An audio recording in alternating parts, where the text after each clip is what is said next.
For the moment, let's talk about Maggie and Paul, killed in 2021 on their hunting property in South Carolina. Those are the charges, the murder charges that Alex faces. What do you expect the start of this trial, jury selection, to look like? I think that jury selection will be tricky. They have to find people that are fairly unbiased as it relates to these crimes and relates to this case, which has garnered national news, international news even, and that the Murdaughs were so well known in their community and around their community. And I think people will have opinions. So really it's going to be finding people that don't have bias and don't have strong opinions as it relates to the charges and to the people involved. So this is expected to last between 2 to 3 weeks. There is so much evidence, Rachel, that we have not yet been privy to. SLED, the organization tasked with investigating this, just hasn't shared a whole lot about what they have.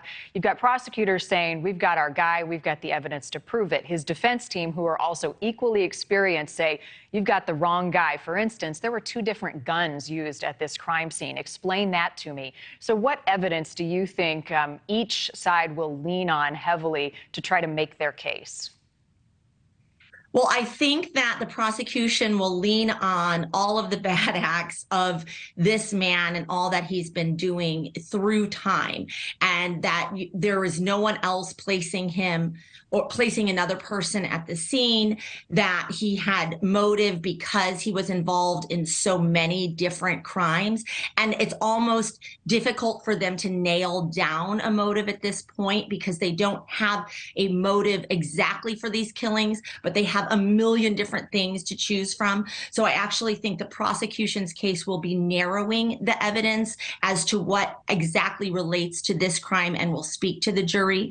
There is a bloody shirt that I think both sides will lean on. The prosecution will say that police found eventually that it was human blood and high impact splatter on this shirt. But the shirt is now destroyed and gone, so they can't really cross a lot on what was going on the shirt. So the defense will rely on the fact that the shirt has been destroyed, and through the testing, it was destroyed. The defense, on the other hand, will also say there was no clear motive, that he loved his family, that while he was involved in all of these other actions, that there was no motive tying him exactly to those murders, that there were 2 guns, which suggests that there were 2 separate people that did these killings. So I think there's just so much to choose from in this case that both sides will be picking and choosing what best represents their side. How much of that, though, can be used in court? Speaking of the prosecutors in their case, so his embezzlement charges, which is a separate case, the case against his housekeeper who died on his property, the girl who was killed on the boat that his son was driving under the influence, that son is now dead. There is so much more to this. What can and cannot be used in a case when he's charged with murder? So those facts are up to the judge. So both sides will argue that they can use them, and then the defense will argue that they can't. So these will be arguments as to what prior bad acts can be used. And that is a judge determination, and the determination is around the fact of whether it shows MO or motive, or that these acts are consistent with other acts.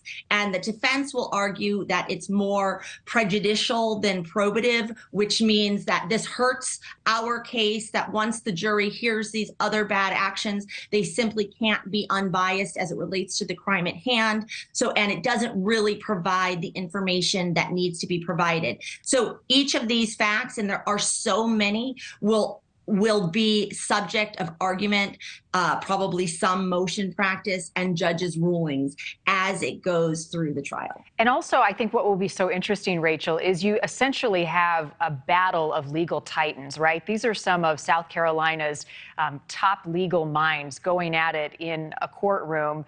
representing and prosecuting one of the area's top attorneys. And I mean, you think of the generational influence of this family.